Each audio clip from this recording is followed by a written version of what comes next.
العظيم نصلي ونسلم على الرسول الكريم أما بعد فقد قال الله سبحانه وتعالى في كلامه القديم والفرقان الحميد أعوذ بالله من الشيطان الرجيم بسم الله الرحمن الرحيم فالصالحات قانتات حافظات للغيب بما حفظ الله صدق الله العظيم وقال رسول الله صلى الله عليه وسلم المرأة إذا صلت خمسها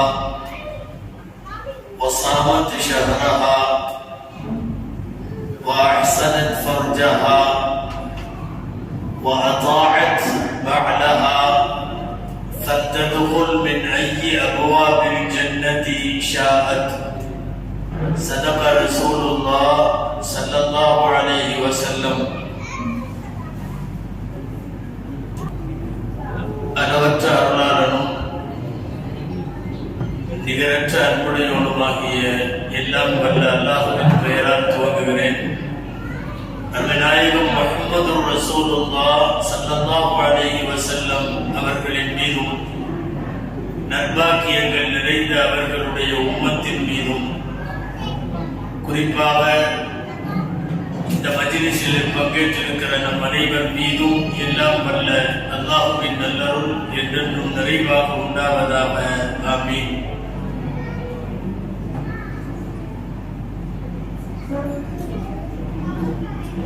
கண்ணியத்திற்குரிய உலமா பெருமக்கள், சங்கைக்குரிய மஸ்ஜிதுடைய நிர்வாகிகள், முன்னாள் இந்நாள் நிர்வாக பெருமக்கள், வருகை தந்திருக்கிற சகோதரர்கள், குறிப்பாக அன்பு சகோதரிகள், உங்கள் அனைவருக்கும் என் ஆரம்பமான அஸ்ஸலாமு அலைக்கும் வரஹ்மத்துல்லாஹி வபரகாத்துஹு.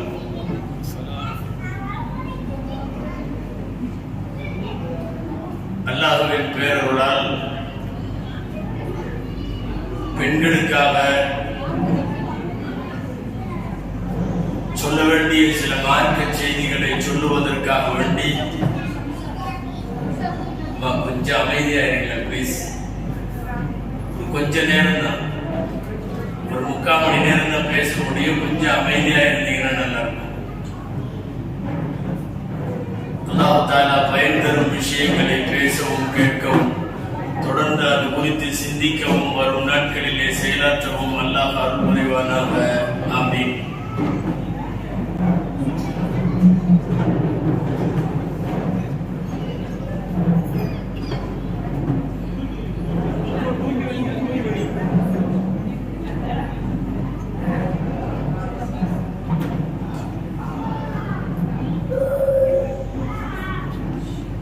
மார்க்க அறிவு பெண்களுக்கு எவ்வளவு தூரம் முக்கியமானது என்பதை நான் ஆரம்பமாக உங்களுக்கு கவனப்படுத்த விரும்புகிறேன். ஒரு ஆண் ஹாஃபிதாக இருக்கலாம், ஆலிமாக இருக்கலாம், மார்க்க அறிவுகளை நிறைய தெரிந்திருக்கலாம். ஆனால் ஒரு குடும்பத்திற்கு அதைவிட மிக முக்கியமானது பெண்களுக்கான மார்க்க அறிவு. நாம் அடிக்கடி சொல்வது உண்டு, நீங்களும் கேள்விப்பட்டிருக்க கூடும். பொதுவாக பெண் பார்ப்பவர்கள் பொண்ணு பார்க்க போறதுன்னு போகிற போது பெண்ணை குறித்து விசாரிக்கிற பல்வேறு செய்திகளில் மிக முக்கியமாக பெண் தொழுவாளா அல்லது பெண் ஓதி இருக்கிறாளா, பெண்ணுக்கு மார்க்க அறிவு உண்டா, அவளுக்கு குர்ஆன் ஓத தெரியுமா, இதுவெல்லாம் பிரதான கேள்விகளாக இடம்பெறும்.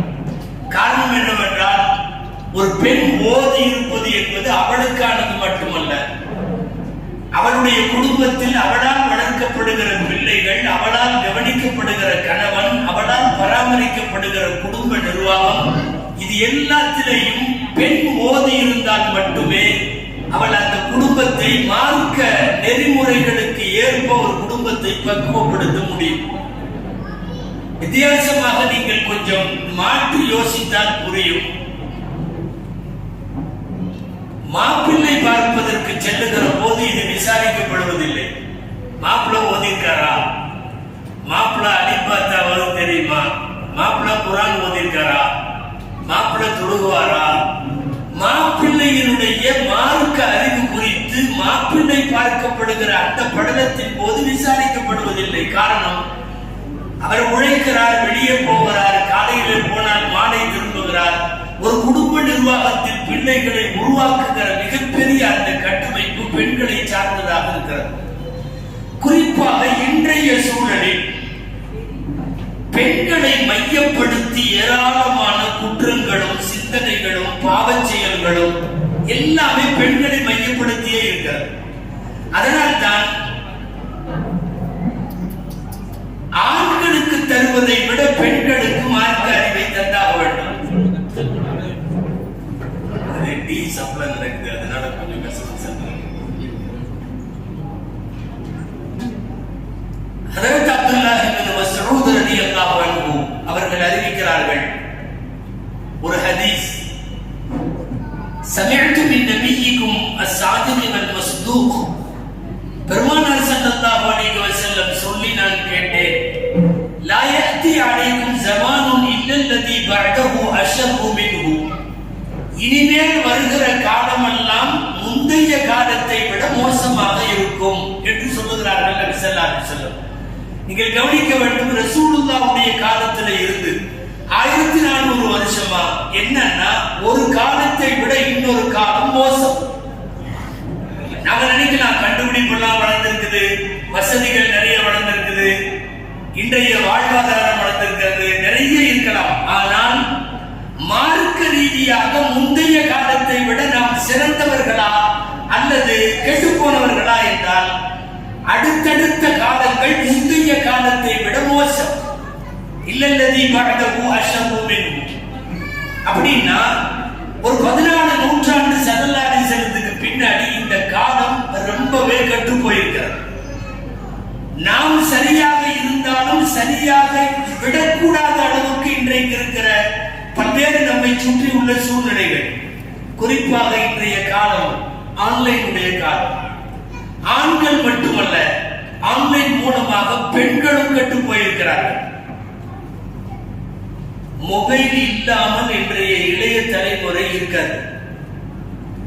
உனக்கு அம்மா இல்ல, உனக்கு அத்தா இல்ல, உனக்கு ஃப்ரெண்ட்ஸ் இல்ல, உனக்கு வாப்பா இல்ல, உனக்கு வசதி இல்ல, உணவு இல்ல, எது இல்லைன்னாலும் பரவாயில்ல, மொபைல் இல்லாமல் இந்த தலைமுறை இருக்க முடியாதுங்கிற அளவுக்கு ஆயிடுச்சு. நேற்றைக்கு இந்த பள்ளிவாசலின் ஜும்மாவிலே கூட சொன்னோம், உறங்க செல்லுவதற்கு இரவு 12 மணி ஆகிறது, 1 மணி ஆகிறது. இதுல வெறும் ஆண்கள் மாத்திரமல்ல, பெண்கள் சமூக வலைத்தளங்களுக்குள்ளாக, அது பேஸ்புக்கோ இன்ஸ்டாவோ சாதாரணமான யூடியூபோ, எல்லா பெண்களும் அவரவர்கள் தரத்திற்கு ஏற்ப கெட்டு போயிருக்கிறார்கள் என்று சொல்ல வருகிறேன். இதை நெகட்டிவா குறை சொல்றாங்கன்னு நினைக்க வேண்டாம். ஒரு கிழவி ரேஞ்சுக்கு கெட்டிருக்கிறது ஆன்லைன் வந்ததுக்கு பின்னாடி, குழந்தை ரேஞ்சுக்கு கெட்டிருக்கிறது, பருவ பெண்கள் அவர்களின் ரேஞ்சுக்கு டீனேஜ்காரர்கள் கெட்டு போயிருக்கிறார்கள். சமயங்கள்ல நம்முடைய யூடியூப்கள் மருதாணி பார்க்க பயன்படுகிறது, சமயங்கள்ல சமையலுக்கு பயன்படுகிறது, சமயங்கள்ல பயான் கேட்கவும் பயன்படுகிறது. ஆனால் இதை தாண்டி தவறான சிந்தனைகளுக்கும் உட்படுத்தப்படுகிறது என்பது இங்கே கவனத்திற்குரியது. நம்முடைய கண்கள், நம்முடைய பார்வை, நம்முடைய பேச்சு, நம்முடைய நடவடிக்கை, நீங்க வேணும்னா எதையாவது ஒன்றை யூடியூப்ல பார்த்துட்டு நீங்க அங்க டெலிட் பண்ணிடலாம். அல்லாஹ்விடத்தில் பதிவாகிற அந்த சர்ச் இன்ஜின்ல, அந்த சர்ச் ஹிஸ்டரியில அது டெலிட் ஆகாது. அல்லாஹ் அதை கவனித்துக் கொண்டுதானே இருக்கிறார். அதனால் தான் ஆண்களுக்கல்ல, ஒட்டுமொத்த சமுதாயத்திற்கும் மார்க்கம் சட்டம் சொல்லுகிறது, நீ பெண்ணை தேர்வு செய்கிற போது மார்க்கம் உள்ளவளை தேர்வு செய். நீங்க எல்லாம் பெரும்பாலும் எல்லா கல்யாணத்திலையும் ஒரு பயான் கேட்டிருப்பீங்க. அழகுக்காக, அந்தஸ்துக்காக, காசு பணத்திற்காக, குடும்ப பாரம்பரிய பெருமைக்காக ஒரு பெண் மணமுடிக்கப்படுகிறாள். நீங்கள் மார்க்கம் உள்ளவளை தேர்ந்தெடுத்துக் கொள்ளுங்கள் என்று சொல்லப்படுகிறது. தாய்மார்கள் கவனிக்கணும், ஹதீஸில 2 வாசகம் வருகிறது. உலகத்தினுடைய இன்பங்களில் எல்லாம் ஆக பெரிய இது ஹதீஸுடைய வார்த்தை. கைரு மதாஇ துன்யா அல் மர்ஹத்து ஸாலிஹா, உலகத்தின் சிறந்த இன்பம் பெண், சாலிஹான பெண். மறுபக்கம் வருகிறது, நான் நரகத்தில் அதிகமாக உங்களை பார்த்திருக்கிறேன். உரித்து முன்ன அக்ஸராகலின் நான் சிறந்த இன்பமாகவும் இருக்கிறாள், மறுபக்கம் நரகத்திற்கு அதிகம் போகிறாள். இதற்கு பொருள் என்ன தெரியுமா? ஒரு குடும்பமோ ஒரு சமூக அமைப்போ சரியாக ஆவதாக இருந்தாலும் பெண்ணால் மட்டும்தான் முடியும். ஒரு குடும்பமோ சமூக அமைப்போ சிறந்து போவதாக இருந்தாலும் அதுவும் பெண்ணால் மட்டுமே முடியும். அன்பானவர்களே, இன்றைய கால சூழ்நிலை, நீங்களெல்லாம் வெளிநாடுகளில் வாழுகிற பெண்களாக இருக்கலாம். நான் பொதுவாக இந்திய சூழ்நிலையை சொல்லுகிறேன், அங்கே நடைபெறுகிற சூழ்நிலை சொல்லுகிறேன். அல்லாஹ் பாதுகாக்க வேண்டும். நிறைய மத மாற்றங்கள் சமீபத்தில் பெண்கள் மூலமாக நடக்கிறது. முதல்ல எல்லாம் ஏதாவது வருஷத்துக்கு ஒன்னோ ரெண்டோ அந்த வீட்டுக்குள்ள யாரு கூடயோ போயிருச்சாமா, வீட்டுல இல்லையாமா அப்படின்னு பேசுற சப்தம் இன்னைக்கு வார வாரம் இஸ்லாத்திலே சேர வேண்டும் என்று பையன் வருகிறான். பரவாயில்லையே அப்படின்னு நாம நினைக்கிறதுக்குள்ள நம்முடைய எண்ணம் எல்லாம் தவிடுபடியாகிறது. பின்னால ஒரு பெண், நம்ம பெண் வரா, அல்லது ஒரு பெண் இஸ்லாத்திலே சேர வருகிறாள், பின்னாலே நம்ம பையன் வர்றான். மத மாற்றங்களும் மதம் கடந்த திருமணங்களும் சில பேருடன் சில நாள் பழகி, அதுவும் அந்த பழக்கம் ஒரு காலத்தில் நேரடியாக இருந்தது. ஸ்கூலுக்கு வெளியில, ஊருக்கு வெளியில என்று பழகி கொண்டிருந்த காலம் எல்லாம் போய் இன்னைக்கு பூரா ஆன்லைன்ல நட்பு. அந்த பரவல் மத மாற்றத்தினுடைய அளவுக்கு அல்லாஹ் பாதுகாக்க வேண்டும். பல்வேறு குடும்பங்களில் அந்த சூழல் வந்திருக்கிறது. அதாவது பெற்றவர்கள் வெளியில தலகாட்ட முடியாத அளவுக்கு வீடுகளிலே அவர்கள் தனியாக கண்ணீர் விட்டு அழக்கூடிய அளவுக்குள்ள சூழ்நிலையை அவர்களுடைய வீடுகளிலே வளர்கிற பருவ பெண்கள் இன்றைக்கு அந்த சூழ்நிலையை ஏற்படுத்துகிறார்கள். முதல்ல எல்லாம் யாராவது இஸ்லாத்துல சேர வந்தா சந்தோஷமா இருக்கும், பரவாயில்ல மார்க்கத்தை தெரிஞ்சு இஸ்லாத்துல சேர்றதுக்கு வர்றாங்க அப்படிங்கிற மாதிரி. ஆனால் இன்றைக்கு அந்த மகிழ்ச்சி வருவதில்லை. காரணம், இன்றைக்கு வரக்கூடிய நிறைய பேர் ஒண்ணு இந்த மாதிரி தவறான சகவாசத்திற்கு பின்னாலே இஸ்லாத்திலே சேர வருகிறார்கள். யாரோட பழக்கம்? மாப்பிள்ளை சென்னை, பொண்ணு எங்கன்னா இத்தாலி, பொண்ணு சென்னை, மாப்பிள்ளை எங்கன்னா பிலிப்பைன்ஸ். என்னங்க உங்களுக்கு என்ன சம்பந்தம்? ஏதாவது வெள்ளான்? ஒண்ணுமே இல்லை. நாங்கள் இன்ஸ்டாவிலே பழகினோம், பேஸ்புக்ல ஃப்ரெண்ட்ஷிப் ஆனோம். இது அப்படியே நாளுக்கு நாள் மாறி, அதாவது தன் குடும்பம், தன் பாரம்பரியம், தன் தீன் எல்லாவற்றையும் மாறி இன்றைக்கு போய்விடுகிற அளவுக்கு ஆன்லைன் கொண்டு வந்து நிறுத்தி இருக்கிறது பெண்களை. வருஷத்துக்கு ஒரு தடவை இல்லை, போல வாரம் நீங்க பாத்தீங்கன்னா வாட்ஸ்அப்ல பேஸ்புக்ல இந்த மெசேஜ் வருது. வயசு பொண்ணை போட்டு படத்தை போட்டு இந்த பெண்ணை காணவில்லைங்கிறான். எங்கேயாவது தெரிஞ்சா இந்த நம்பர்ல கான்டாக்ட் பண்ணுங்க நம்பர் கொடுக்குறான். ஒரு வாரம் கழித்து மீண்டும் அந்த பெண் கிடைத்து விட்டது, நன்றின்னு மெசேஜ் வருது. அவள் ஒரு வாரமாக எங்கு போனால், யாரோடு போனால், எதற்காக போனால், இந்த பழக்கம் எங்கு ஆரம்பித்தது? அல்லாஹ்வை முன்னிலையை வைத்து சாலிஹான பெண் என்று சொன்னால் தனக்கென்று வாழ்க்கையாக இறைவன் தந்திருக்கிற ஜோடியை தவிர அடுத்தவர்களை அண்ணாந்து பார்ப்பதும் ஆசையோடு பார்ப்பதும் தவறாக தொடர்பு வைத்துக் கொள்வதும் விடிய விடிய அரட்டை அளிப்பதும் இன்றைக்கு நிகழ்கிற சமூகத்தின் குற்றங்கள். உங்க காதுக்குள் செய்திகள் வந்திருக்கலாம். இன்னைக்கெல்லாம் குடும்ப பஞ்சாயத்துகள்ல நாங்க பார்த்து கொண்டிருக்கிறோம். குடும்ப பஞ்சாயத்துகளை எக்கச்சக்கமான தலாக்குகளுக்கு பின்னால பழைய காலம் மாதிரி மாமியார் கொடுமை எல்லாம் இல்ல, வரதட்சணை கொடுமை எல்லாம் இல்ல. இன்னைக்கு வர்ற ஏராளமான தலாக்குகளுக்கு பின்னால ஆன்லைன் சமாச்சாரங்கள் தான் வருகிறது. என் மனைவி இந்த தளத்தின் மூலமாக இவ்வளவு பேரோடு அவள் பழகி கொண்டிருக்கிறாள், தொடர்பில் இருக்கிறாள், விடிய விடிய பேசுகிறாள், இரவு 1 மணி 2 மணி வரை சாட்டிங்ல இருக்கிறாள். எனக்கு இந்த மனைவி வேண்டாம். இதே போல மனைவி கணவன் மீது நள்ளிரவு 2 மணி வரை யாரோ ஃப்ரெண்ட்ஸுகளோடு, குறிப்பாக பெண் நண்பர்களோடு அவர் அரட்டை அரட்டை அடிக்கிறார், சாட்டிங்ல இருக்கிறார், எனக்கு இந்த மாப்பிள்ளை தேவையில்லை. சமீப காலங்களில் பெருகி வரக்கூடிய தலாக்குகளின் விகிதாச்சாரத்தில் மிக அதிகமாக இந்த ஆன்லைன் சமாச்சாரங்கள் இருக்கிறது. நான் சொல்ல வருவது, இப்படிப்பட்ட ஒரு பொல்லாத காலத்திலே தான் நீங்கள் இருக்கிறீர்கள், உங்கள் பிள்ளைகளை வளர்க்கிறீர்கள். குறிப்பாக சொல்லுகிறேன், பருவ பிள்ளைகளை வீடுகளிலே வைத்திருப்பவர்கள் மிக ஆபத்தான கட்டம் மட்டுமல்ல, அபாயம் மட்டுமல்ல, ஒரு பெரிய சவாலாக அவர்களை நாம் இஸ்லாமிய பண்பாடுகளின்படி வளர்க்க வேண்டியது இருக்கிறது. நமக்கு முன்னாலே கதீஜா அம்மா போன்ற, ஆயிஷா அம்மா போன்ற எக்கச்சக்கமான பெண்கள் நமக்கு முன்னாலே இருக்கிறார்கள். அர்த்தமுள்ள வாழ்வு அவர்களின் வாழ்வு. அன்னை கதீஜா ரலியல்லாஹு தஆலா அன்ஹா, நீண்ட வரலாறுகள் சொல்றதுக்குள்ள நேரம் இல்லை, 65 வயதிலே கிட்டத்தட்ட அவர்கள் வஃபாத்தினுடைய நேரங்களில் பெருமானார் ஸல்லல்லாஹு அலைஹி வஸல்லம் இடத்திலே பேசிய வாசகங்கள் நமக்கு சில கிதாபுகளில் கிடைக்கிறது. கதீஜா ரலியல்லாஹு அன்ஹா கடைசி வசியத் என்ன தெரியுமா?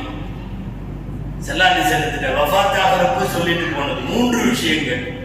முதல் விஷயம், அல்லாஹ்வின் தூதரே, உங்களுக்கு நான் செய்வதில் செலுத்துவதில் குறைபாடுகள் வைத்திருப்பேனோ என்று நான் அஞ்சுகிறேன். நீங்கள் அல்லாஹ்வுக்காக என்னை மன்னிக்க வேண்டும். பேசுறது எந்த பெண்மணி தெரியுமா? தாய்மார்கள் கவனிக்கணும். கடுமையாக ஓடாய் ரசூலுக்காக உழைத்து தேய்ந்த பெண்மணி சொல்லுகிறார்கள், நான் உங்களுக்கு செய்வதில் செலுத்துவதில் குறைய வைத்திருக்கலாம். ஹிராமலை கோய்க்கு கால்ல வெறுங்காலோட நடந்து எடுத்துட்டு போய் உணவு கொடுத்துட்டு வருவாங்கன்னு இருக்குது சஹீஹுல் புகாரி. ஃபர்ஸ்ட் ஹதீஸ்.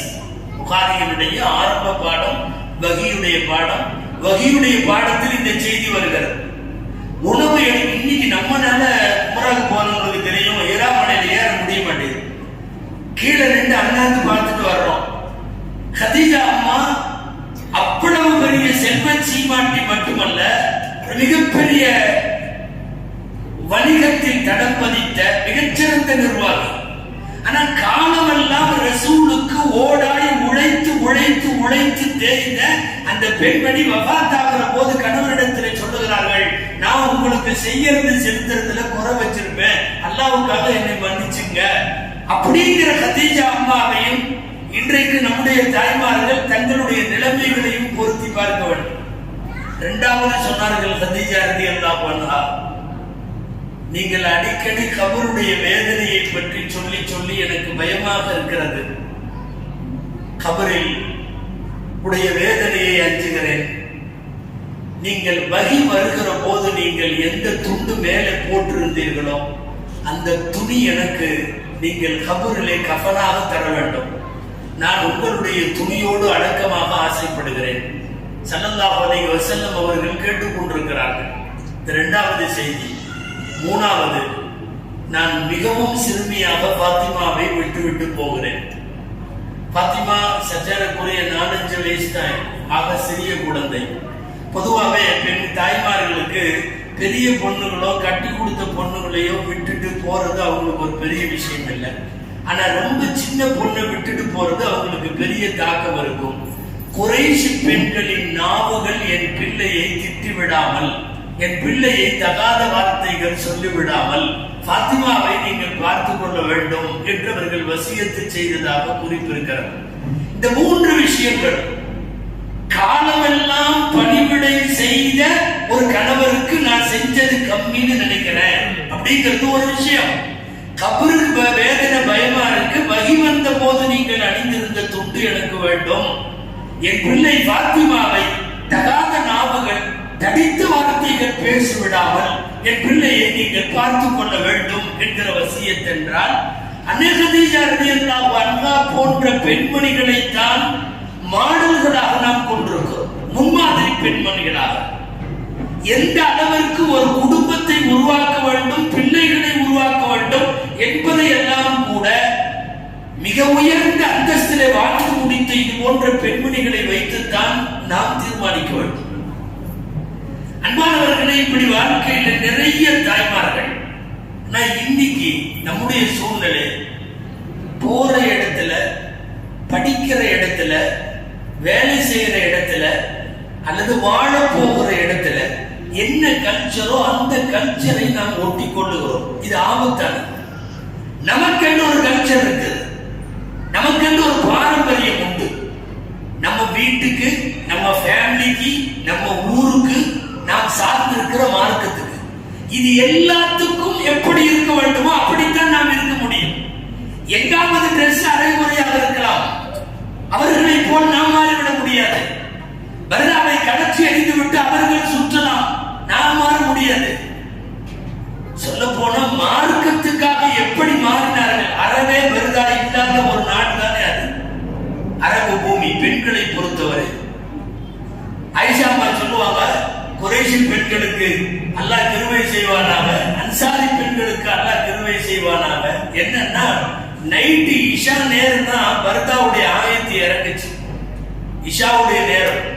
இனிமேல் பெண்கள் தங்கள் தலையை மறைத்துக் கொள்ளட்டும், முக்காடு போட்டுக் கொள்ளட்டும். இந்த ஆயத்தெல்லாம் இஷா நேரம் இறங்குகிறது. காலை ஃபஜ்ருக்கு வருகிற போது இஷாவிலே கேட்ட கணவன்மார்கள் வீடுகளிலே போய் ஹிஜாபுடைய ஆயத்து இறங்கியதை பற்றி சொன்னதற்கு பின்னால் ஃபஜ்ர் தொழுகைக்கு வருகிற போது சூழ்நிலை என்ன தெரியுமா? பெண்கள் பெரிய பெரிய போர்வைகளை எடுத்து ரெண்டா கிழிச்சு, ரெண்டா மூணா வெட்டி தலைகளிலே போர்த்தி கொண்டு பார்க்கிறதுக்கு பயமாயிருக்கிற மாதிரி சூழ்நிலையில அவர்கள் ஃபஜ்ருக்கு வந்தார்கள். முத்தரஃபிஆத்தின் பிமுருத்திஹின், பெரும் பெரும் போர்வைகளை போர்த்தி கொண்டவர்களாக வந்தார்கள். ஒரு இஷாவுல இறங்குற ஆயத்துக்கு ஃபஜ்ர்லேயே தன்னை முழுமையாய் மாற்றிக்கொண்ட அன்சாரி பெண்களுக்கு அல்லாஹ் கிருபை செய்யட்டும் அப்படின்னு ஆயிஷா அம்மா பேசுகிறார்கள். நாம பாரம்பரியமா ஹிஜாபில வந்தவர்கள், பாரம்பரியமாக நம்முடைய வீடும் ஊரும் நாம் சார்ந்திருக்கிற மார்க்கமும் நமக்கு முக்காட்டையும் பர்தாவையும் ஹிஜாபையும் சொல்லி தந்திருக்கிறது. நாம போய் வாழ சொல்றது தோதுவா நாம மாறக்கூடாது. நம்மை சுற்றி இருக்கிற இடங்களில் அலங்கோலமான ஆடைகளும் கலாச்சாரங்களும் வரலாம். இன்னைக்கு இருக்கிறதெல்லாம் அதுதான். இன்னைக்கு நாம தொலைக்காட்சிகள்ல பார்க்கிற காட்சிகள் அது இது. நான் அடிக்கடி சொல்றது உண்டு, ஊர்ல இந்த பிக் பாஸ் மாதிரி உள்ள நிகழ்ச்சிகள் முழுக்க முழுக்க நம் கலாச்சாரத்தை சீரழிக்கிறதுக்காக வந்தது. பிக் பாஸ் எல்லாம் இங்கே இருக்கா? இல்ல, நிறைய பார்க்கிறாங்க. ஆமா ஆமா, யூடியூப்ல அதுல இதுல. இந்த பிக் பாஸ் அப்படிங்கறதெல்லாம் வெறுமனே ஒரு ஜஸ்ட் ஃபார் என்டர்டைன்மெண்ட் சொல்லுவாங்கல்ல, அப்படி உள்ளதல்ல, பொழுதுபோக்கு அம்சம் அல்ல. இது வெறுமனே ஒரு நாட்டுல இல்ல, இன்டர்நேஷனல் லெவல்ல எல்லா நாட்டிலையும் அந்த நிகழ்ச்சி இருக்கு. இந்த நிகழ்ச்சிங்கிறது வெல் பிளான்டு, முழுக்க முழுக்க கலாச்சார திணிப்பு. அது ஒரு விதமான கருத்து உருவாக்கம், அது ஒரு விதமான ஐடியாலஜிகள். இப்படிதான் இருக்கணும். ஒரு குட்டை பாவாடை போடுறதுல தப்பு இல்ல, கால் மேல கால் போட்டு எல்லாரும் உட்கார்ந்து ஜாலியா இருக்கிறதுல தப்பு இல்ல, ஒரு பாய் ஃப்ரெண்டோட தோல் மேல கையை போட்டு நடக்கிறதுல தப்பு இல்ல, பக்கத்து வீட்டுல என்ன நடக்குதுன்னு பெட்ரூமை எட்டி பார்க்கறது தப்பு இல்ல, ஸ்மோக்கிங் பண்ணிட்டு பெண்கள் 4 இடத்துல சுத்துறது தப்பு இல்ல. இதெல்லாம் என்னன்னா திட்டமிடப்பட்டு திணிக்கப்படுகிற கலாச்சாரம், எதேர்ச்சியா நடப்பது அல்ல. இப்ப இவைகளை பார்த்து கொண்டே இருக்கிற பெண்களினுடைய மனது தானாக அதன் பக்கம் ஈர்க்கப்படுகிற சூழ்நிலை வருவானால் அது மிகப்பெரிய பேராபத்து. ஆபத்து ஒரு பெண்ணுக்கு மட்டும் சேராது, அந்த குடும்பம், அதில் வளரக்கூடிய அந்த குழந்தைகள், மெயினா முக்கியமாக குழந்தைகள். நல்லா தெரிஞ்சுக்கணும், வீட்டு நிர்வாகம் அப்படிங்கிற ஒரு பிரம்மாண்டமான ஒரு பொறுப்பு அல்லாஹ் உங்களுக்கு வைத்திருக்கிறார். யாரும் செய்ய முடியாது. ஆம்பளை கையில குழந்தை கொடுத்தா வளராது, நல்லா வளராது. ஆம்பளை கையில குடும்ப நிர்வாகம் சம்பந்தமாக பெண்கள் மாத்திரம் ஒரு பேஷண்ட பார்க்க சொல்லுங்க, முடியாது. எல்லா கான்வென்ட்லயும் டீச்சர்ஸ் வச்சிருக்கிறாங்க, வாத்தியார்களை வைக்காம. ஏன் நினைக்கிறீங்க? பூரா வாத்தியாரா போட்டா பொண்ணு ஸ்கூலுக்கே போகிறது முடியாது. வாத்தியார் அவர் தூக்குறப்பவே காலை பிடிச்சுட்டா தூக்குவார், குழந்தை ஸ்கூலுக்கு போகாது. மென்மை வேண்டும் குழந்தையை கையாளுவதற்கு. ரப்பு அதை உங்களிடம் வைத்திருக்கிறார், ஆண்கள்கிட்ட வைக்கல. அந்த குழந்தைகள் சமயங்கள்ல வீட்டுல நம்ம குழந்தைங்க நமக்கு டீச்சரா மாறிடும். நாம உட்கார்ந்து ஸ்டூடெண்ட் அடிவாங்கிறது தயாரா இருக்கணும். அந்த பொறுமை எல்லாம் தாயிட்டு தான் இருக்கும், தந்தைட்டு இருக்காது. பேஷண்ட்டுகளை பரிவோடு பார்த்துக் கொள்ள நான் வீட்டு நிர்வாகம் சொல்றது இதெல்லாம் அடக்கம். படுத்திருக்கிற மாமியா, படுத்திருக்கிற மாமனார், வீட்டுல யாராவது பேஷண்ட்டுகள் பார்த்து கொள்ளுகிற பொறுமை அல்ல ஆண்களுக்கு வைக்கவில்லை. ஆண்களுக்கு வைக்கல, பெண்களுக்கு தான் வச்சிருக்காங்க. உலகம் பூரா இருக்கிற ஹாஸ்பிட்டல் எல்லாம் ஏன் நர்சஸ் வச்சிருக்காங்க? எல்லாத்தையும் தூக்கிட்டு கம்பவுண்டரா போட்டு பாருங்களேன். கம்பவுண்டர் சொல்றாங்கல்ல, ஆண்கள்ல எல்லா நர்ஸுகளையும் எடுத்துட்டு கம்பவுண்டர்களை போட்டு பாருங்க, நிறைய பேர் டிஸ்சார்ஜ் ஆக மாட்டாங்க.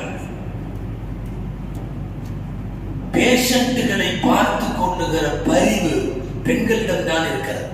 குழந்தைகளை பார்த்து கொள்ளுகிற கனிவு பெண்களிடம் தான் இருக்கிறது. இதையெல்லாம் ரப்புல் ஆலமீன் வைத்து வீட்டு நிர்வாகம் என்கிற பிரம்மாண்டமான ஒரு அமைப்பை அல்லாஹ் உங்களுக்கு தந்திருக்கிறார். இதை சரியாக செய்யாத அளவுக்கு நாம நம்முடைய பொழுதுபோக்கு அம்சங்கள்ல கவனம் செலுத்தினா குடும்பம் தாறுமாறாக போய்விடும். அல்லாஹ் பாதுகாக்கணும். அன்பிற்குரியவர்களே, பல இடங்கள்ல டாக்டர் ஒரு ஆய்வு ஒண்ணு மேற்கத்திய நாடுகள்ல நடத்தப்பட்டது. டாக்டர் இடாயிலின் அப்படின்னு பேர் அந்த அம்மாவுக்கு. அந்த அம்மா மேற்கத்திய குடும்ப நிர்வாகங்கள் சீரழிந்து போனதற்கு என்ன காரணம்? அந்த அம்மாவுடைய டாக்டரேட் திசிஸ் அவங்க பிஹெச்டி பண்ணாங்க. அவங்களுடைய ஆய்வுடைய திசிஸ் இதுதான். என்னன்னா, மேற்கத்திய குடும்பங்கள் நாசமா போனதுக்கு என்ன காரணம்? இந்த அம்மா லாஸ்ட்ல என்ன எழுது தெரியுமா? எங்கள் வீடுகளில் பெண்கள் இல்லாமல் அவங்களும் சேர்ந்து வெளியே போனதுனால எங்களுடைய குடும்ப அமைப்பெல்லாம் சிதைந்து போய்விட்டது. எனவே திரும்ப பேக் டு ஹோம் அவங்க வீடுகளுக்கு வந்தா தான் வீடு விளங்கும். இப்ப நிறைய இடத்துல என்னன்னா, ஆண் இப்படி சம்பாதிக்க போறது, பெண் இப்படி சம்பாதிக்க போறது. எங்கிருந்து அந்த குடும்பத்தில குழந்தைகள் விளங்கும்? எப்படி அந்த குழந்தைகள் உருப்படும்? வீட்டில இருந்து பார்த்துக் கொள்ள வேண்டிய முக்கியமான பொறுப்பு அவர்களுக்கு இருக்கிறது. அன்பானவர்களை, நமக்கு முன்னால எக்கச்சக்கமான முன்னோடிகளான தாய்மார்கள் இருக்கிறார்கள். உங்களுக்கு சும்மா நகைச்சுவைக்காக சொல்றதல்ல, சொர்க்கத்துக்கு போறதே ரொம்ப லேஸ், ஆம்பளைகளுக்கு தான் கஷ்டம். ஒரு ஹதீஸ் வருது, தாய்மார்கள் கேட்கணும். அல் மர்அத்து, ஒரு பெண், ஹதீஸுடைய வாக்கியம் மட்டும் கேளுங்களேன். இதா சல்லத் ஹம்ஸஹா, 5 நேரம் அந்த பெண் தொழுது விட்டாள். வசாமத் ஷஹரஹா, ரம்ஜான்ல நோன்பு வச்சுட்டாள். வஅஹ்ஸனத் ஃபர்ஜஹா, கற்பொழுக்கத்தோடு நடந்து கொண்டாள். வஅதாஅத் பஅலஹா, கணவனுக்கு கட்டுப்பட்டாள். மார்க்கம் அனுமதிக்கிற இடங்கள்ல கணவனுக்கு கட்டுப்பட்டாள். இந்த 4 தான் இருக்கு, நல்லா கவனிங்க. ஃபல்ததுல் மின் ஐயி அப்வாபில் ஜன்னதி ஷாஅத், சுவனத்தின் எந்த வாசல் வழியாக வேண்டுமானாலும் அவள் போய் கொள்ளட்டும். மொத்தமே 4 தான் இருக்கு சொர்க்கத்துல நுழையிறது. 1 ஐவேளை தொழுகையாம், சல்லத் ஹம்ஸஹா. 2வது சாமத் ஷஹரஹா, நோன்பு வச்சிருக்குமா. சரி.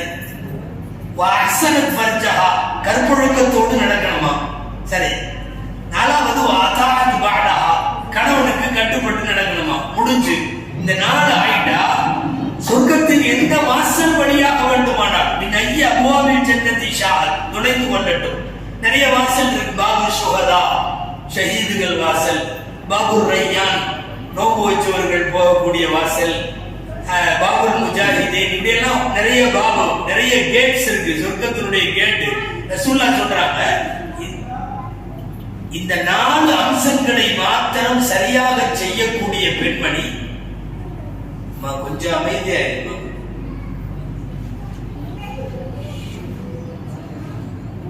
மினய்ய அபுவாபில் ஜன்னதி ஷாஅத், எந்த வழியாக வேண்டுமானாலும் அவர்கள் நுழைந்து கொள்ளட்டும்.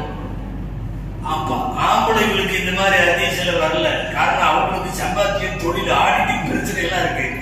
டக்குன்னு சொல்றதுக்கு போக முடியாது. கொஞ்ச நேரம் உட்காரு, நீ எப்படி சம்பாதிச்சேன்னு பதில் சொல்லு, நீ எப்படி செலவழிச்சேன்னு சொல்லு, எல்லாத்தையும் சொல்லணும். அவங்க அதெல்லாம் முடிச்சுட்டு தான் வரணும். கண்டிப்பா ஆண்களுக்கு முன்னால நீங்க சொர்க்கம் போயிருவீங்க, மிக சரியாக இருந்தால். மிக சுலபமா, அதாவது திருமணம் செஞ்சால் சொர்க்கம் அப்படிங்கறதெல்லாம் இல்ல. பெண்களுக்கு இந்த மார்க்கத்தில் வச்சிருக்கிற பெரிய இது என்ன தெரியுமா? பெண் குழந்தை பிறந்தாவே சொர்க்கம். அந்த அளவிற்கு அல்லாஹ் உயரிய இடத்தில் உங்களை வைத்திருக்கிறார். நான் ஒரு மெசேஜாக உங்களுக்கு சொல்ல வருவது, தயவு செய்து காலம் மாறுவதால் நீங்கள் மாறாதீர்கள். நீங்கள் இருக்கிற இடங்களின் அலங்கோலங்களுக்கு தோதுவாகவும் மாறாதீர்கள். உங்களுடைய டிரெஸ் கோடு எந்த காலத்திலும் உங்களுடைய மார்க்கம், உங்களுடைய ஃபேமிலி பாரம்பரியம், இதை தாண்டி எந்த காலத்திலும் உங்களுடைய டிரெஸ் கோடோ உங்களுடைய லைஃப் ஸ்டைலோ மாறிவிடக் கூடாது. நீங்கள் உலகத்தில் எந்த நாடுகளிலும் வாடுங்கள், நமக்கென்று ஒரு பண்பாடும் கலாச்சாரம் இருக்கிறது. நவீன காலத்தில் இருக்கக்கூடிய பெண்களினுடைய ஏராளமான குளறுபடிகள், இன்னைக்கு சர்வதேச அளவில் கெட்டு போயிருக்கிற பெண்களின் தாக்கம் நம்முடைய பெண்கள் மீது வந்துவிட்டது. பெரியவங்களை வீட்டுல வச்சு பார்த்துக்கிறதுக்கு கூட இன்னைக்கு இருக்கிற வளரும் தலைமுறை இளம் பிள்ளைகள் தயாரா இல்லை, வேணான்றார். வளரும் குறிப்பா நவீன காலத்து மருமகள்களை சொல்லுகிறேன். நான் இருக்கணும், கணவன் இருக்கணும், என் குழந்தை இருக்கணும், வயசானவங்க யாரும் என் கூட வேண்டாம், அவங்கெல்லாம் எங்கேயாவது இருக்கட்டும், வேணும்னா மாசம் கொஞ்சம் காசு கொடுத்துடலாம், அவங்க வச்சுக்கிட்டோம். அடிக்கடி சொல்றது உண்டு, இந்த டிவியில ஒரு ப்ரோக்ராம் பண்றான், கல்யாண மாலைன்னு ஒரு ப்ரோக்ராம். நம்மளுக்கு எல்லாம் தெரியுதோ இல்லையோ, பெண்களுக்கு நல்லா தெரியும், இதெல்லாம் பார்ப்பாங்க. கல்யாண மாலைன்னு ஒரு ப்ரோக்ராம், ஒன்றும் இல்லை, புரோக்கர் வேலை பண்றான். அதுல வேற ஒண்ணுமா, பொண்ணுக்கு மாப்பிள்ளை பார்த்து கொடுக்குறான், மாப்பிள்ளைக்கு பொண்ணு பார்த்து கொடுக்குறான். இதான் ஆன்லைன்ல பண்றான், இப்ப இதுல பண்றான். அப்போ பொண்ணை கொண்டு வந்து உட்கார வைக்கிறான். பொல்லாத காலம் எந்த அளவுக்குன்னா, நம்ம பெண்கள் புருக்காது இது எல்லாம் போட்டு நீட்டா வந்து உட்காந்து எனக்கு வர்ற மாப்பிள்ளை எப்படி இருக்கணும்னு அது பேசுது. அல்லாஹ் அக்பர். அது சொல்ற தகுதிகள் எல்லாம் ஒரு மாப்பிள்ளைய படைக்கலாம் செய்யணும், அந்த அளவுக்கு பேசுது. எனக்கு இப்படி மாப்பிள்ளை வேணும், அப்படி மாப்பிள்ளை வேணும் அப்படின்னு எல்லாம். இதுல புருக்காவெல்லாம் போட்டு ஒரு முஸ்லிம் பெண் உட்கார்ந்துருக்கு, அவன் ஆங்கரா இருக்கிறாங்க, நிகழ்ச்சியை துவக்குறவரு கேட்கிறான், உங்களுக்கு எந்த மாதிரி மாப்பிள்ளை நீங்க எதிர்பார்க்குறீங்க அப்படின்னு. அது சொல்லுது, இவ்வளவு சம்பாதிக்கணும், இப்படி வேணும், கார் இப்படி வேணும், வீடு இப்படி வேணும். அந்த டிவி இன்ச்செல்லாம் சொல்லுது, இவ்வளவு இன்ச்சுல டிவி வேணும், இந்த மாதிரி இது பண்ணணும், இப்படி சம்பாதிக்கணும், டூர் போகணும், எல்லாம் சொல்லுது. சொல்லிட்டு ஆச்சரியம் தெரியுமா, இது நடந்து செய்யுதான், பொய்யெல்லாம் இல்லை. அந்த ஆங்கரை திணறான். இந்த அம்மா, அந்த பொண்ணு சொல்லுது, அந்த பொண்ணு வந்து படித்து ஏதோ ஒரு ஐடி ஃபீல்ட்ல போய் கை நிறைய சம்பளம் வாங்கக்கூடிய பெண். அது அதுக்கு தோல்வாதான பேசும். இந்த வரும்போது மாப்பிள்ளை இந்த லக்கேஜ் எல்லாம் கொண்டு வரக்கூடாதுன்னு சொல்லுது. ஆங்கர் கேட்கிறான், லக்கேஜ்னா அதான் அவங்க பாப்பா, அவங்க அம்மா. உங்களுக்கு புரியுதா? அதாவது எல்டர் பீப்புள்ஸ் நாமெல்லாம் வந்து லக்கேஜ் ஆயிட்டோம். ஆல்ரெடி யாரெல்லாம் ஒரு 50-60 வயசுக்கு மேல லக்கேஜ் வேணாங்குது. முதல்ல ட்ரெயின்ல எழுதியிருப்பான், லெஸ் லக்கேஜ் மோர் கம்ஃபர்டபுள் அப்படின்னு ஒரு வாசகம் எழுதியிருப்பான். நீங்க வந்து சுவைகளை தவிர்த்துட்டா பயணம் சுகமாக இருக்கும். இப்ப இன்னைக்குள்ள ஜெனரேஷன் என்ன நினைக்கிறது தெரியுமா? வேணாம், வயசானவங்கள வேணாம், அம்மா அத்தா வாப்பா உமா மாமனா மாமியா அவங்க இவங்க ஒருத்தரும் வரக்கூடாது. நானே என் மனைவி அவ்வளவுதான், திரும்ப மூஞ்சியை 2 பேரும் உன் மூஞ்சியை என் பார், நான் மூஞ்சியை பார்க்கிறேன், அப்படியே கபர் வரை போயிட வேண்டியது. தயவு செய்து சொல்லுகிறேன், பெரியவர்களை நீங்கள் எவ்வளவு தூரம் உங்கள் வீடுகளில் பராமரிக்கிறீர்களோ அல்லாஹ்வுடைய பரக்கத்து எக்கச்சக்கமா கிடைக்கும். நாளைய வருங்காலமும் உங்களுடைய மௌத்தா போற வரைக்கும் உள்ள காலமும் சிறக்கும், அதுல சந்தேகமே இல்லை. பெரியவர்களை புறக்கணித்து விட்டு ஒரு வீடு, இப்ப வேணா நல்லா தெரியலாம், வசதி வாய்ப்பு அது இது பங்களா கார் எல்லாம் இருக்கலாம். ஆனால் நாளைக்கு நாம் தள்ளாடுகிற பருவத்திற்கு வருகிற போது எப்படி இருப்போம்ங்கிறத யோசிக்க வேண்டாமா? லக்கேஜ் அப்படிங்கிறதெல்லாம் டூ மச்சான வார்த்தை இல்லையா? அவர்கள் எப்படி உங்களுக்கு சுமையாக மாறினார்கள். ஓ குடும்பத்துக்கு பரக்கத்து வேணும்னா ஓ வீட்டுல வயசானவங்க இருக்கணும், அவங்கள நீ பார்க்கணும். பார்ப்பதில் சிரமங்கள் இருக்கும், அவர்களை பராமரிப்பதில் சிரமங்கள் இருக்கும். அப்படியெல்லாம் இருக்கிற குடும்பம் தான் நல்லா இருக்கும். இதையெல்லாம் தாண்டி நேரம் அதிகமாக இல்லை, நான் சுருக்கமாக வருகிறேன். உலகத்தில் எங்கு வாழ்ந்தால் நம்முடைய இபாதத்தோடு, நம்முடைய முசல்லாவோடு, நம்முடைய குர்ஆனோடு, நம்முடைய தஸ்பீஹோடு ஆண்கள் இந்த விஷயத்துல அதிகமா இபாதத்துல இருக்க மாட்டாங்க. பொதுவாகவே உள்ள ஒரு செய்தியா நீங்க நிறைய பக்கம் பார்க்கலாம். நஃபிலான நோம்பெல்லாம் ஆம்பளைங்க வைப்பாங்களான்னா பெரும்பாலும் வைக்க மாட்டாங்க. ஆனா தவறாம பெண்கள் வச்சிருவாங்க. குரான கத்த ஓதுறது அது இது ரம்ஜான்ல 3 குரான் முடி 4 குரான் முடி நீ கத்த முடிச்சிட்டியா இப்படிங்கிறதெல்லாம் ஆண்கிட்ட இந்த டாக் வராது. அதிகமா இந்த டாக் எல்லாம் பெண்கள்கிட்ட தான் வரும். உபரியான வணக்க வழிபாடுகளை செய்வது என்பது நீங்கள் தான். ஒரு பிள்ளையை வளர்த்து ஆளாக்கி ஒரு பருவ பெண்ணை கட்டி கொடுக்குறீங்கன்னா கிராண்டா ஒரு முசல்லா, பயங்கரமா வெல்வெட்டு முசல், நீங்க முசல்லா கொடுக்க கூடாது. ஒரு நல்ல தாய் என்ன தெரியுமா செய்யணும்? அவள் தொழுகிற தொழுகையை சீதனமாக தர வேண்டும். நீ ஒரு தாய், உன் பிள்ளைக்கு உன் தொழுகையை தான், வெறும் முசல்லா தேவையில்லை. அழகான கிராண்டா குரான் வாங்கி இன்னைக்கு பெட்டியில குரான் கொடுக்க வேணாம், நீ ஓதுவதை கொடு. நீ ஓதி ஓதி ஓதி இருக்கிறாய். உன்னை பார்த்து வளர்கிற அந்த பருவ பெண் அவள் அடுத்த வீட்டுக்கு திருமணமாகி போகிற போது அவள் உன்னுடைய ஓதுதலையும் உன்னுடைய தொழுகையையும் உன்னிடத்தில் இருக்கிற பேணுதலையும் பத்தினித்தனத்தையும் இதையெல்லாம் அவள் சீராக எடுத்து செல்ல வேண்டும். சீர் என்பது பொருட்கள் அல்ல, சீர் என்பது அஹ்லாக்குகள். அதை சீதனமாக கொடுங்க. அதுதான் உயர்ந்த சீதனம். எத்தனை எத்தனை பேர் உங்களுக்கு வரலாறாக சொல்லுவதற்கு முன்னோடியான தாய்மார்கள். ஒரு அம்மா இருந்தாங்க, நஃபீசா ரலியல்லாஹு அன்ஹா பேர். நஃபீசத்துல் மிஸ்ரியான்னு நீங்க இதுல கிதாப்ல எல்லாம் பார்த்திருப்பீங்க. ராபியா பஸ்ரியா, நஃபீசா மிஸ்ரியா. நஃபீசா மிஸ்ரியாங்கிறவங்க யார் தெரியுமா? ஸல்லல்லாஹு அலைஹி வஸல்லம் பேரர் ஹசன் ரலியல்லாஹு. ஹசன் ரலியல்லாஹுடைய பேரர் இன்னொருத்தர், அவரும் ஹசன் ரலியல்லாஹு, அவங்களுடைய மகள் நஃபீசா பின்துல் ஹசன். ரசூல் ஸல்லல்லாஹு அலைஹி வஸல்லம் பேரருடைய பேரருடைய பிள்ளை நஃபீசா. அல்லாஹ் அக்பர். மிஸ்ர்ல குடியிருந்தாங்க. கொஞ்சம் கேளுங்களேன் அவங்க வரலாறு. எவ்வளவு பெரிய முன்மாதிரியான பெண்மணி தெரியுமா? மிஸ்ர்ல குடியிருந்தாங்க. ஒரு கட்டத்துல அந்த ஊரை விட்டு போனா, திரும்ப நான் மதீனாவுக்கே போறேன். தாத்தா வாழ்ந்த ஊர், ரசூல் ஸல்லல்லாஹு அலைஹி வஸல்லம் வாழ்ந்த ஊர் மதீனான்னா ஊர் ஜனமே வந்து நின்றுச்சு, நீங்க போக கூடாது. ஒரே ஒரு பெண்ணுடைய இபாதத்தில் தான் மிஸ்ர் தேசமே வாழுகிறது, நீங்க போகாதீங்க அப்படின்னு நின்றாங்க. நீங்க எல்லாம் கேள்விப்பட்டிருப்பீங்க, சட்டமேதை, அகில உலகத்தின் சிறந்த சட்டமேதை இமாம் ஷாஃபி ரஹ்மத்துல்லாஹி. ஷாஃபி ரஹ்மத்துல்லாஹிக்கு இவங்க ஓதி கொடுத்துருக்காங்க. யாரு? நஃபீசா அம்மா. ஷாஃபி இமாமுடைய உஸ்தாதுமார்கள் பட்டியல் நீங்க எடுத்து பார்த்தீங்கன்னா அதுல பெண்கள் பேர் வருது. என்னடா பெண்கள் பேர் வருதுன்னு பார்த்தா இந்த அம்மா நஃபீசா ரலியல்லாஹு அன்ஹா. ஷாஃபி இமாம் பாடம் நடத்துவாங்க, ஹதீஸ் பாடம், சட்ட விளக்கத்தினுடைய பாடம். ஷாஃபி இமாமுடைய வீட்டுல இருந்து அங்க உள்ள மஸ்ஜித் ஃபுஸ்தாத்னு சொல்லி ஒரு பள்ளிவாசல், அங்கதான் பாடம் நடக்கும். இந்த போற வழியில ஷாஃபி இமாமுடைய வீட்டுல இருந்து பள்ளிவாசலுக்கு போற வழியில இருக்கிற வீடு நஃபீசா அம்மா வீடு. அந்த காலத்துல அவுராக்குன்னு சொல்ற ஓலைகளை எடுத்துட்டு போவாங்க இமாம் ஷாஃபி ரஹ்மத்துல்லாஹி. போற வழியில இவங்க வீட்டுக்கு போவாங்க, நஃபீசா அம்மா வீடு.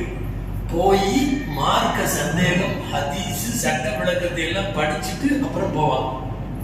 திரும்ப வரும்போதும் அங்க வந்துட்டு வருவாங்க சாயந்தரம். இது 4 வருஷம் இது நீடிச்சது. 4 வருஷமும் இமாம் ஷாஃபி ரஹ்மத்துல்லாஹி அவர்கள் மிஸ்ர்ல இருந்தது 4 வருஷம் தான். அந்த 4 வருஷமும் அப்பதான் அவங்க உலக புகழ் பெற்ற உம்மு என்கிற கிதாபை எழுதினார்கள். கிதாபுல் உம், தாய் அப்படின்னு பேர். டெய்லியும் அவங்க ஓதுனது யாருக்கு தெரியுமா? நஃபீசா ரலியல்லாஹு அன்ஹா. இமாம் ஷாஃபி ரஹ்மத்துல்லாஹி அலைஹி கடுமையான மூல வியாதியால் கஷ்டப்பட்டு அவர்கள் வஃபாத்திற்கு நெருங்கி விட்ட போது படுக்கையில இருந்தப்போ வசியத்து செஞ்சுட்டு மௌத்தாயிட்டாங்க. என்ன வசியத் தெரியுமா? நான் டெய்லியும் ஹதீசுகளை பாடம் நடத்த செல்லுகிற போது, சட்ட விளக்கங்களை நடத்த செல்லுகிற போது எனக்கு பாடம் சொல்லிக் கொடுத்த என்னுடைய உஸ்தாதாகிய நஃபீசா ரலியல்லாஹு அன்ஹா, அந்த தாய், என் ஜனாசாவையும் நீங்க நேரா எடுத்துட்டு போகாம அங்க கொண்டு போய் அவங்க வீட்டுக்குள்ள வைங்க. அந்த நஃபீசா அம்மா எனக்காக துவா செஞ்சு கொடுத்துட்டா, அதுக்கப்புறம் நீங்க ஜனாசாவை எடுத்துட்டு போய் அடக்கம் பண்ணுங்க. என் ஜனாசா என்னுடைய உஸ்தாதாகிய நஃபீசா அம்மா வீட்டுக்கு போகணும்னு சொல்லிட்டு மூத்தாயிட்டாங்க. அடுத்தது வஃபாத்தாருங்க. அடுத்த நாள் ஷாஃபி இமாமுடைய மரணம் என்பதால் எல்லாம் திரண்டுருச்சு, நாடே திரண்டு இருக்காரு. எக்கச்சக்கமான உலமா பெருமக்கள், கவர்னர் வந்துட்டார், அதிபர் திரண்டு இருக்கிற கூட்டம் யாரும் நகர்றதுக்கே இடம் இல்லை. இதுக்கு இடையில குடிப்பாட்டி கஃன் பண்ணி இமாம் ஷாஃபி ரஹ்மத்துல்லாஹி அலைஹி எடுத்துட்டு போறப்ப கொண்டு போய் நஃபீஸா அம்மா வீட்டுல வைக்கணும்ன்ற வசியத்து அது இப்ப நிறைவேற்றுறது கொஞ்சம் சிரமமா இருக்கேன்னு சொன்னாங்க. மன்னர் கவர்னர் சொன்னாரு, இல்ல மௌத்தா போற நேரத்துல இமாம் ஷாஃபி கொடுத்த வசியத்து. அந்த அம்மா நஃபீஸா அம்மா எவ்வளவு உயர்ந்தவர்களாக இருக்கிறார்கள் அப்படிங்கிறது இமாம் ஷாஃபி ரஹ்மத்துல்லாஹி அலைஹி மட்டுமல்ல இந்த நாட்டுக்கே தெரியும். வசியத்துப்படி கொண்டு போயிருக்கேன். அதே மாதிரி இமாம் ஷாஃபி ரஹ்மத்துல்லாஹி உலக புகழ்பெற்ற சட்டமேதைன்னு சொல்லி நாமெல்லாம் புகழ்ற இமாம் ஷாஃபியுடைய ஜனாசா நேர கொண்டு வந்து எல்லாரும் வெளியே நிக்கிறப்போ அந்த வீட்டுக்குள்ள கொண்டு போய் வச்சாங்க. நஃபீஸா அம்மா வீட்டுல நஃபீஸா அம்மா ஜனாசாவுக்கு துவா செய்து விட்டு எடுத்துட்டு போங்கன்னாங்க. அதுக்கப்புறம் தான் இமாம் ஷாஃபியுடைய ஜனாசா எதுக்கு போகுது, கபிரிஸ்தானுக்கு போகுது. நஃபீஸா ரலியல்லாஹு அன்ஹாவை பத்தி நான் உங்கள்ட்ட சொல்றதுக்கு என்ன காரணம் தெரியுமா? கொஞ்சம் கவனப்படுத்துங்க. எல்லா இபாதத்துகளையும் செய்வாங்க. அல்லாஹ்வை ரொம்ப அஞ்சிய பெண்மணி வீட்டிலேயே ஒரு கபர் தோண்டி வச்சாங்க. வீட்டுல ஒரு 2 ரூம் இருக்கும் இல்லையா, அந்த பக்கம் பின்னாடி அவங்களுக்குள்ள கபரு அவங்களே தோண்டிக்கிட்டாங்க.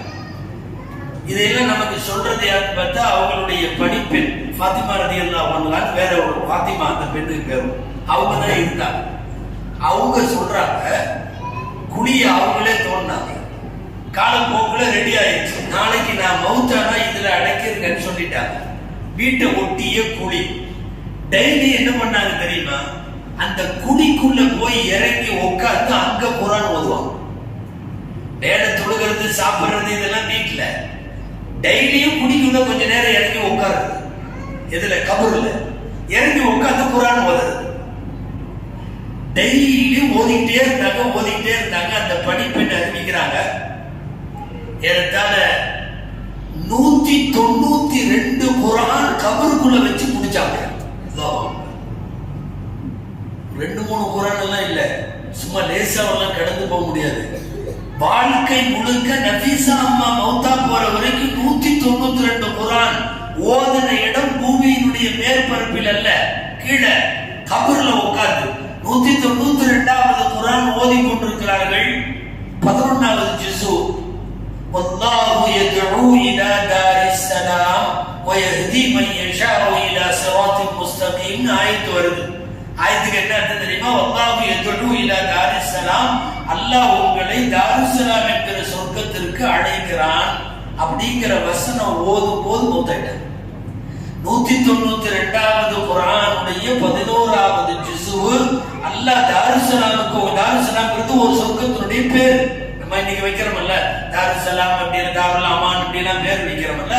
தாருஸ்ஸலாமுக்கு அல்லாஹ் கூப்பிடுறாங்கிற வார்த்தையை சொல்லிட்டு அப்படியே குர்ஆனை வச்சு அப்படியே முதலாக வரலாற்றில் ஒரு பெண்ணை உள்ள இருந்து வெளியே எடுத்து, கபர்ல இருந்து வெளியே எடுத்து குடுப்பாட்டி கஃன் செஞ்சதுக்கு அப்புறம் மீண்டும் உள்ளுக்குள்ளே அதே குழியில வைக்கப்பட்டது.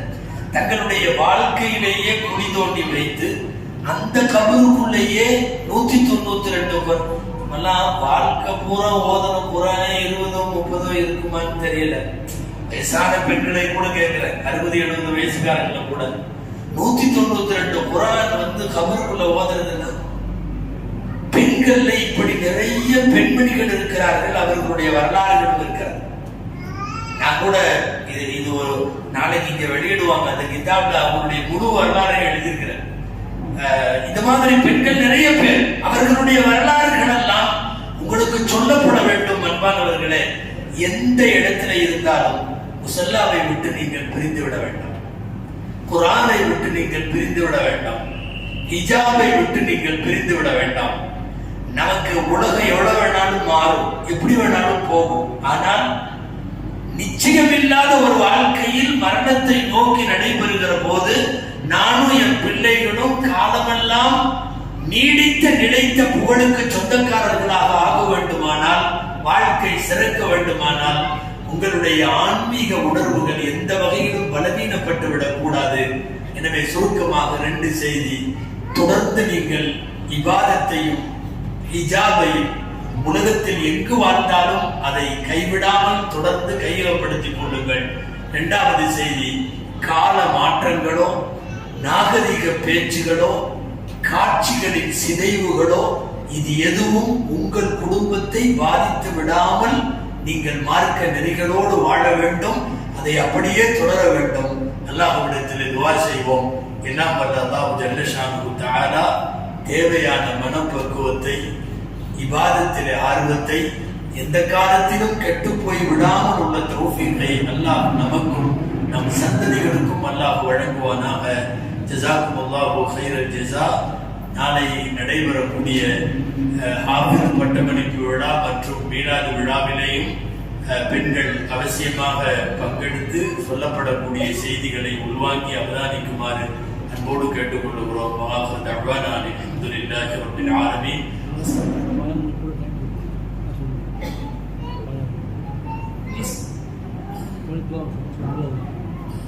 இன்ஷா அல்லாஹ் நாளை கூடுதல் நேரம் பயான் இருக்கும்.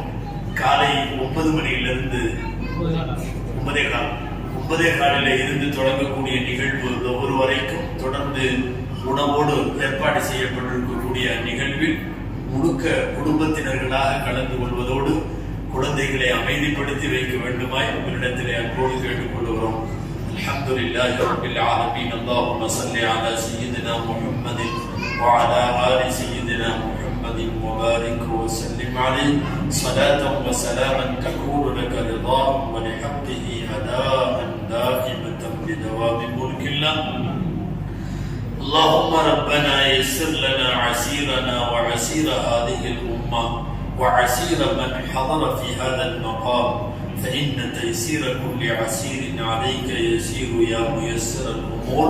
يا رب بالمصطفى بلغ مقاصدنا وغفر لنا ما مضى يا واسع الكرم. وسلم وسلم وبارك على سيدنا محمد وآله وصحبه أجمعين والحمد لله رب العالمين. صلى الله